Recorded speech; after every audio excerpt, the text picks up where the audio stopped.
Krekenavoje ir jos apylinkėse vos ne kiekviena šeima turėjo girnas ir jomis maldavo grūdus duonai.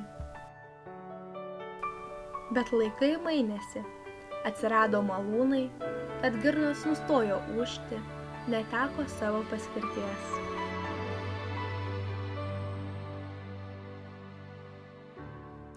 Tačiau krekenavietis Jonas Žilevičius sugalvojo, kaip išsaugoti girnas, kad naujųjų kartų žmonės nepamirštų, koks nelengvas buvo žmogaus gyvenimas, o duonos skonis ypatingas.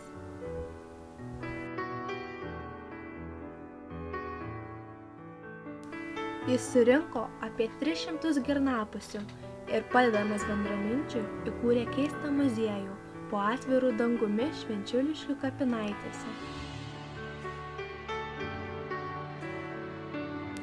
Iš girnapusių padaryta ne tik tvora, juosianti amžinojo poilsio vietą, bet ir paminklai Krekenavos knygnešiams, savanoriams, tremtiniams.